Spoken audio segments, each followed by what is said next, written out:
Y News with Angelo Castro III, William Theo, and Darlene Basingan. Good evening. The Armed Forces of the Philippines cannot yet conclude if one of the founding members of the Maute terror group, Omar Maute, was killed in an encounter in Marawi. Victor Cosare explains why. Martial law spokesperson Brigadier General Gilbert Gapay says Omar Maute might have been killed in an encounter 2 weeks ago, but the military has yet to extract his possible remains. It could be one of the cadavers being recovered by the troops, or it could be those that are being brought by the withdrawing Maute troops. Gapay also confirmed that Omar's brother Abdullah has not yet exited Marawi. The Maute brothers are known as the masterminds behind the attacks in the city. Meanwhile, based on data from the AFP, the death toll from the ongoing clash in Marawi has now reached 375 as of June 22. A total of 1,663 civilians have been rescued along the peace corridor, while the government forces have already cleared a total of 85 establishments in the city. The soldiers were able to recover 298 firearms from the encounters. Meanwhile, the Philippine government has accepted the offer of military support from the Australian government in the ongoing clash. In a statement, Australian Minister for Defence Senator Marise Payne said Australia is allowing the use of the Australian Defence Force AP-3C Orion aircraft for surveillance support to the Philippines in its fight against terror threat in the Asian region. However, presidential spokesman Ernesto Abella clarifies that though the government accepted supports from other countries, it is still the government troop that leads the operations and campaigns against terrorism in the country. As we previously stated, we would gladly welcome any form of foreign assistance allowed under our Constitution to help suppress the rebellion in Marawi. Victor Cosare, UNTV News and Rescue, Philippines.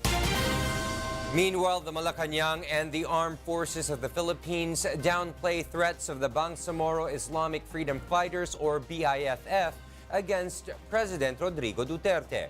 Rosalie Cos explains why. When the Bangsamoro Islamic Freedom Fighters attacked two barangays in Pigcawayan, North Cotabato, the group left graffitis warning President Rodrigo Duterte and saying their next target will be Davao City.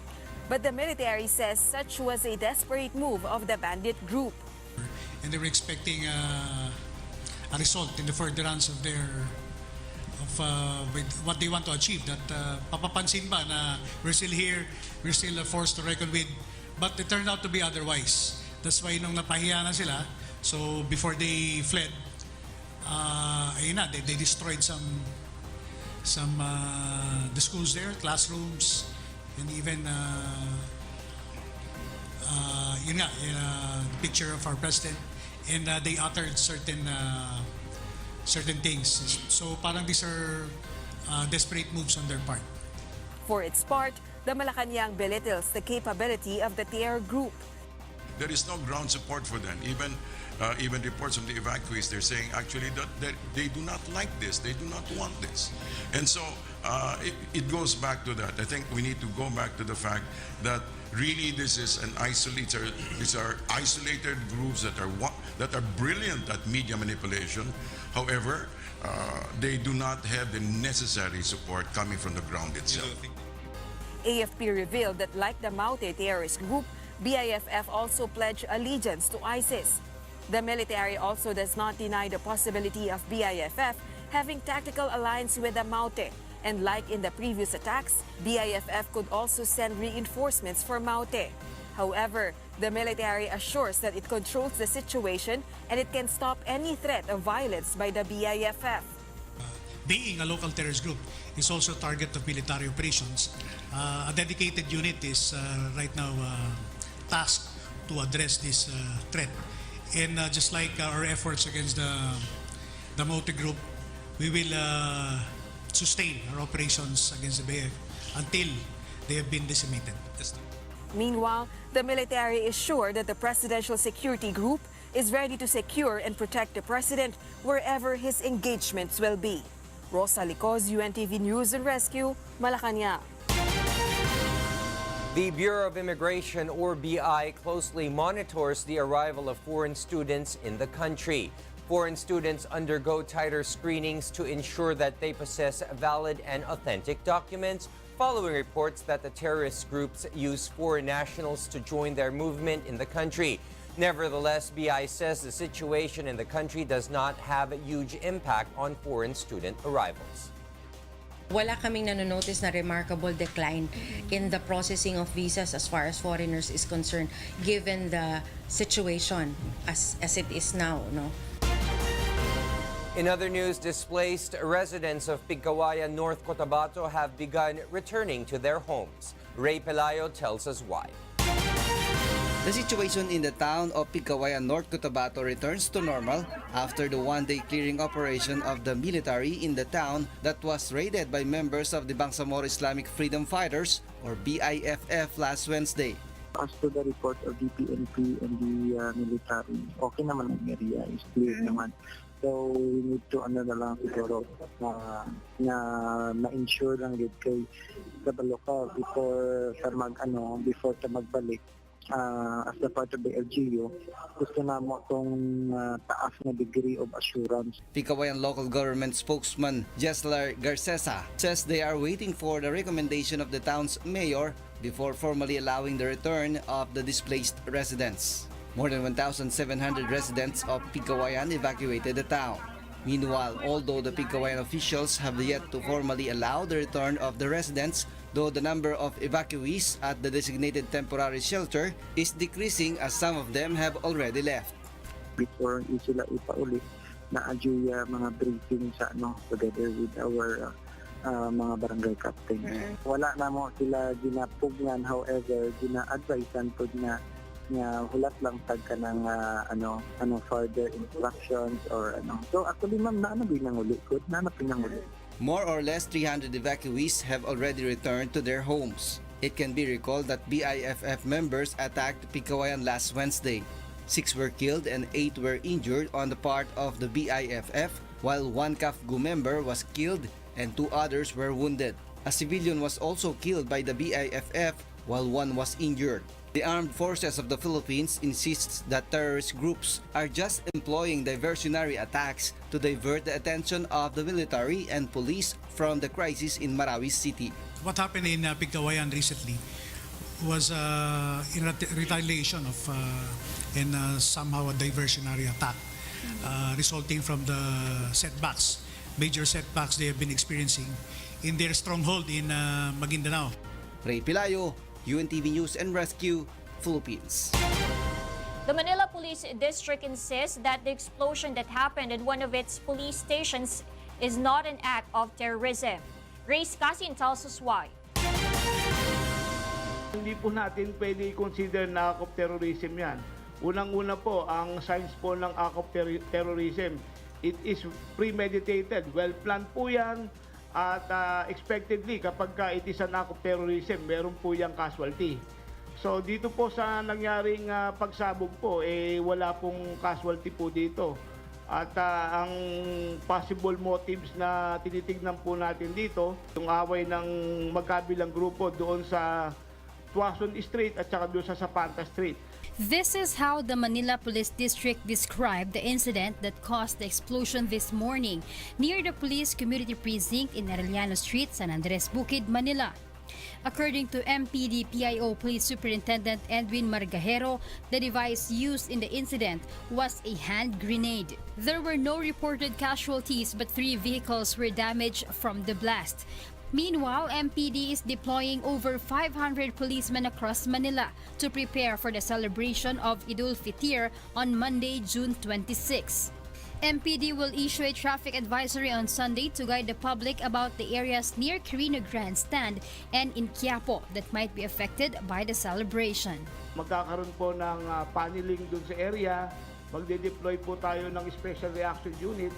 Aside from that, maglalagay din po tayo ng mga advanced command posts. MPD will also deploy additional members of Special Weapons and Tactics or SWAT, and the station will intensify its intelligence gathering to stop any possible threat in the area. Margajero added that they have not received any threat of terrorism in Manila despite the leaks of PNP documents and memo regarding bomb plots in the city. Grace Casin, UNTV News and Rescue, Camp Crame. Next on Y News. The Bureau of Fire Protection sets to conduct intensified inspections of high-rise establishments in Metro Manila. The Metropolitan Manila Development Authority warns to revoke accreditation of airing and abusive towing services. And the Department of Information and Communications Technology formally launches a national broadband plan and a government portal. Y News will be right back.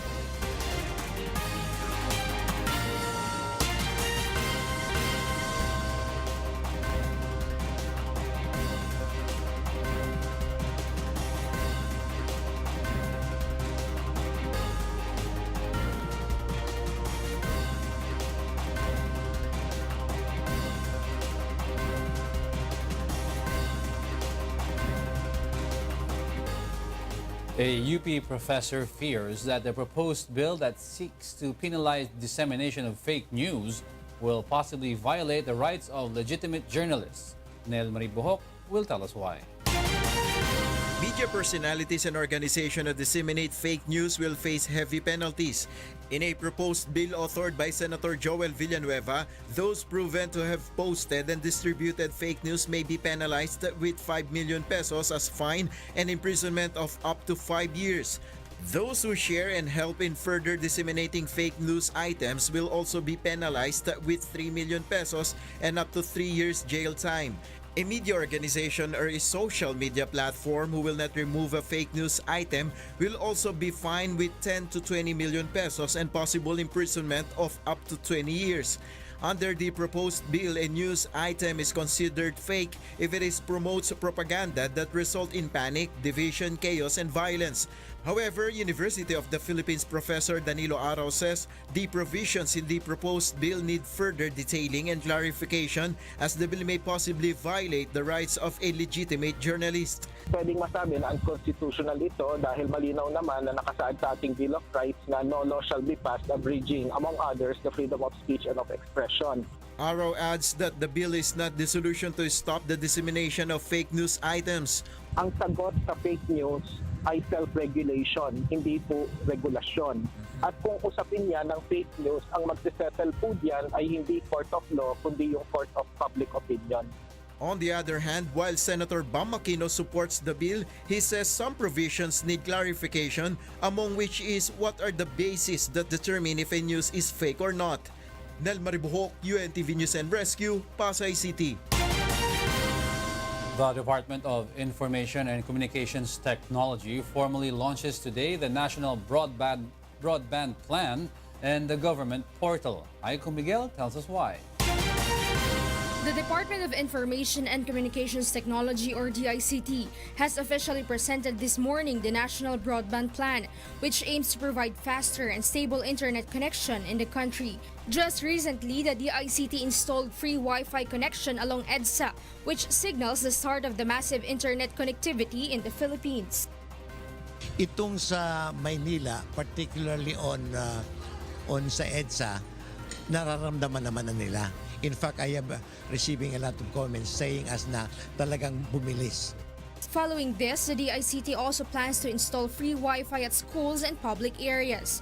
However, it clarifies that the free Wi-Fi will soon have its limitations, so it won't be used for any activities that violate the law. These include the blacklisting of pornographic sites and other websites that threatens the security of Filipinos. There is of course a cap, no, because something free tends to be abused. No? So there must be some limits of how much an access, because if you get all the bandwidth, then the other people around you, they will not get the same service as you get. No? The DICT also showed the blueprint of the broadband structure of the national government portal that would connect online all government offices in the country.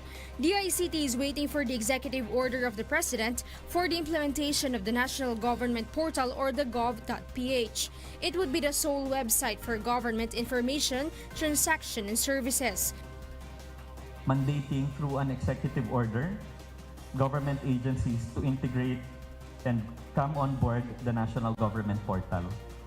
So we're waiting for the Office of the President to issue an executive order on the national government portal so that we can again accelerate implementation, full implementation of this portal.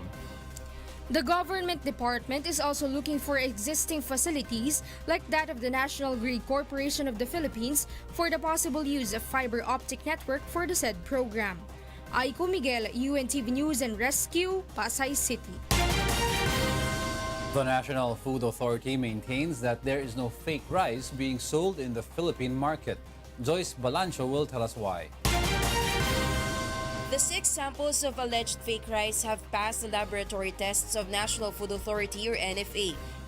Included in those tested is a sample rice from the video posted by Rafael Franco that went viral online. Aside from this, samples of alleged fake rice from Borongan, Samar, and Dumaguete City were also examined by the NFA. These underwent microscopic analysis, starch analysis, and sensory evaluation to check for harmful chemicals used to create plastic. After thorough testing, these samples were proven to be authentic rice. NFA maintains no fake rice is being sold in markets in the country. A total of 6 raw rice and 2 cooked rice samples were subjected to analysis by our Food Development Center laboratory. The result of all samples are totoong rice. There is no fake rice. NFA says cases of those who have experienced stomach aches and relating it to fake rice are probably due to other factors. Maaring may spoilage na merong mga nakain nila, merong mga bacteria doon na nakakapagpasakit ng tiyan. So, hindi po agad-agad na maaring bigas ang sanhi ng pagkakasakit ng tiyan. According to Grains Retailers Confederation of the Philippines or GRECON, the circulation of news about fake rice is just a propaganda against the retailers. They say the timing is suspicious given that we are entering the lean months and there is fewer supply of rice. This happened in 2015 and so they believe this could be the same modus operandi intended to manipulate the supply in the market. Ito ginagawa dahil nga everybody wants to create market din naman siguro eh. Kikreate sila ng demand para sarili nila, sariling negosyo. They are urging the government to form a Rice Watch Committee in partnership with the private sector that will monitor the issue. They also want those spreading fake news to be held liable. The National Food Authority warns the public to be more vigilant and avoid believing immediately circulating news about the alleged fake rice. They also urge the public not to repost or spread news about it unless confirmed by the NFA.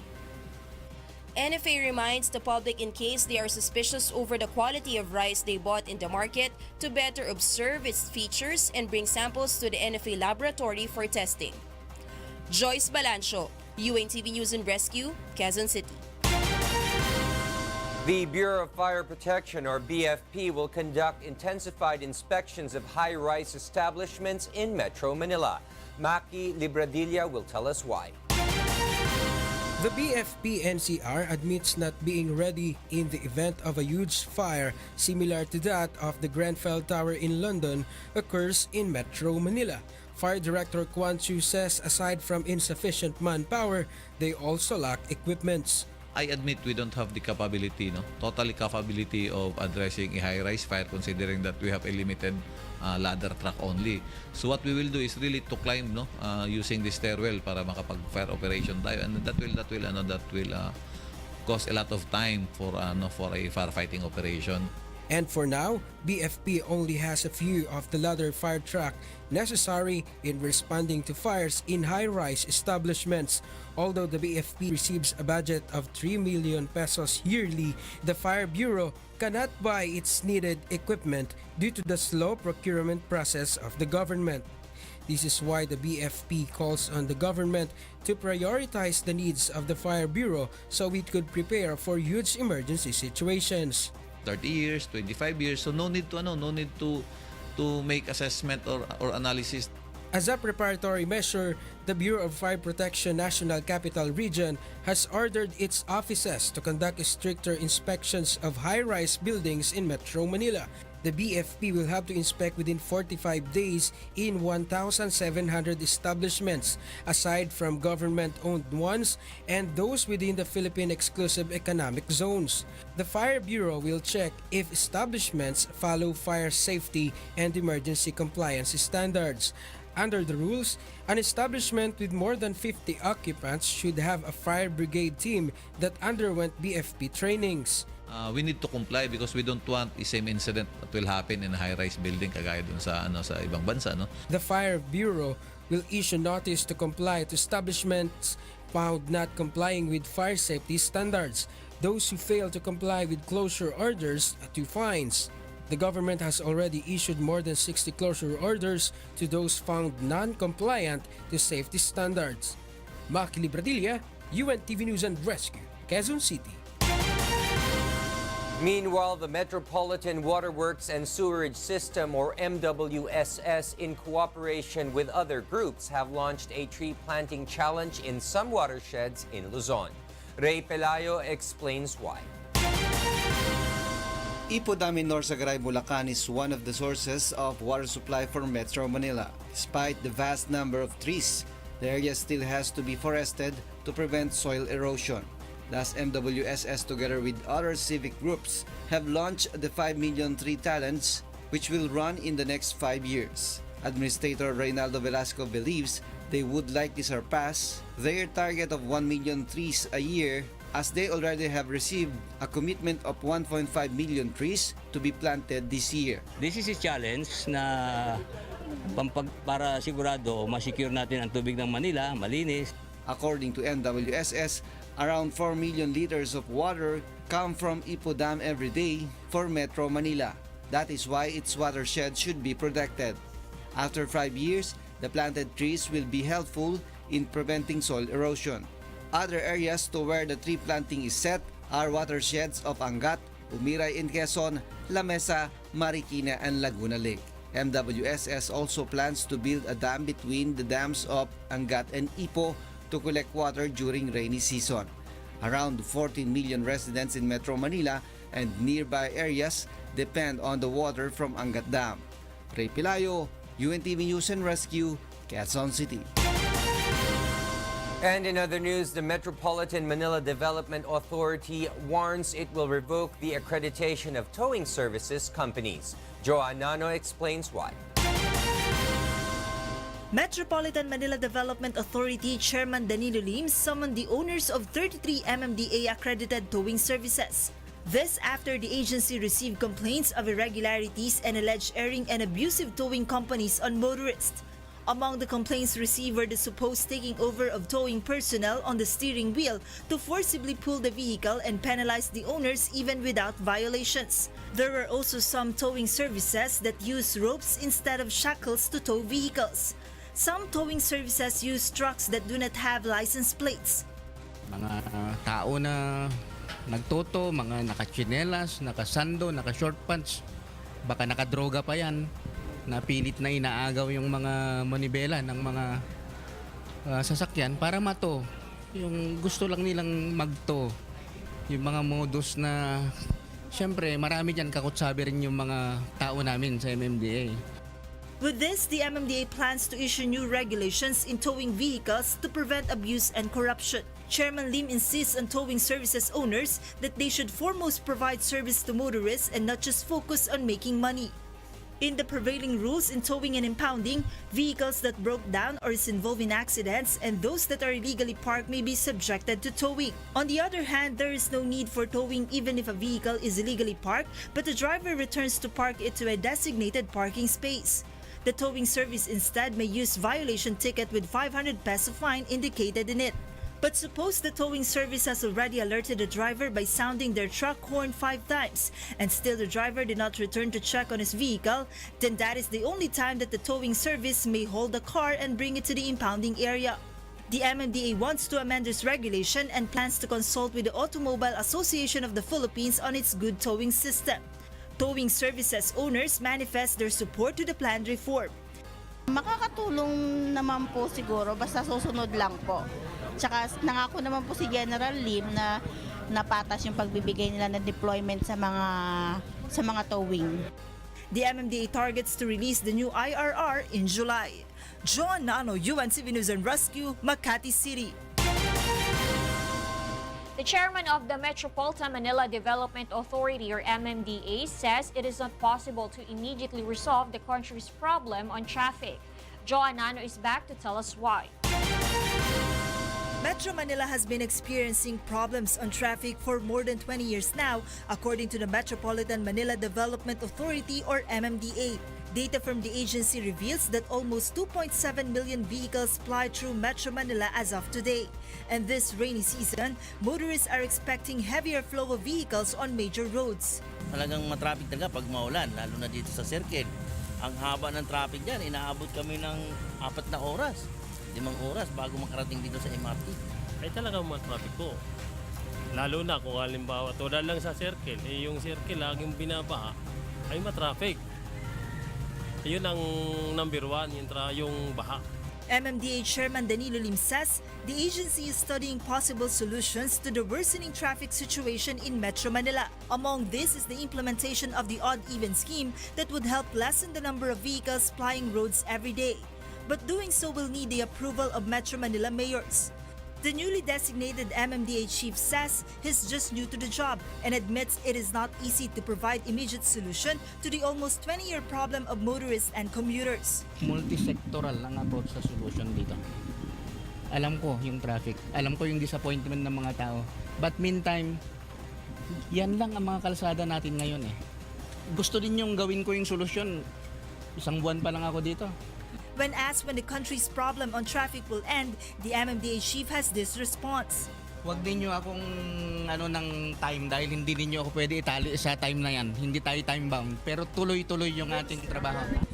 The new leadership of the MMDA initially said it won't implement new traffic schemes, but will instead instill discipline among motorists to lessen the problem on traffic. Agency explains since there are too many vehicles in Metro Manila, the most effective solution to address the problem on traffic is to build more infrastructures which might take several years to complete. Joan Nano, UNCV News and Rescue, Makati City. 7 candidates made it to the short list of Judicial and Bar Council for the next Supreme Court Justice. Court of Appeals Presiding Justice Andres Reyes Jr. topped the list and got the nod of all the members of the JBC.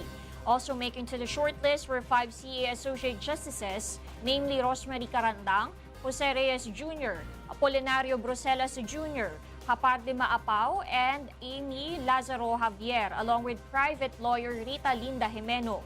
Court Administrator Jose Maidas Marquez didn't make it to the list with only 3 votes. President Rodrigo Duterte will pick the next SC Justice from the JBC shortlist to replace Justice Bienvenido Reyes Jr., who will retire on June 6. It was another day of public service for members Church of God International as they gathered in the towns of Baliwag and Balagtas in Bulacan. Roby De Guzman will tell us why.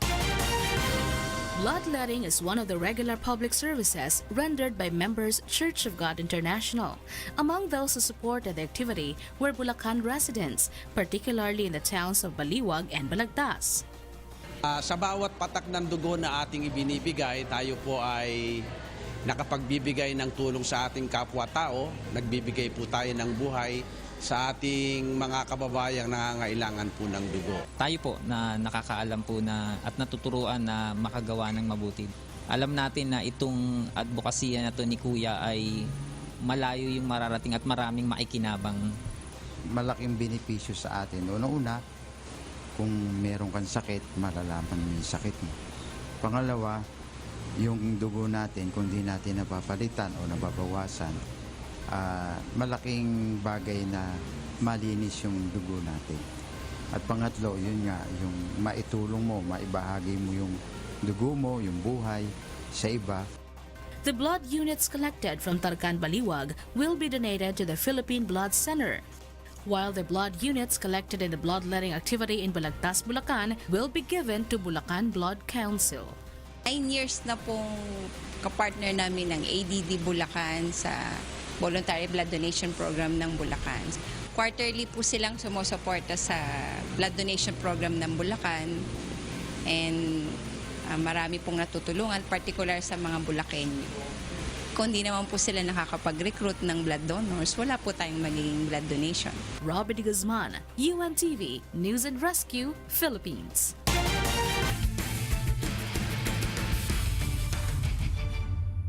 The off-season Clash of Three champion Judiciary Mages is preparing and training hard for its clash with AFP Cavaliers at the semifinals of the UNTV Cup off-season executive face-off on Sunday. Bernard Dadis will tell us why. The AFP Cavaliers hold the twice-to-beat advantage in the playoffs after defeating the PNP in the elimination round last week. The first AFP Judiciary class was on June 11, won by the Soldiers. So as the two teams meet at the semifinals, the Mages will be more prepared against the Cavaliers. Sisikapin natin na manalo, no?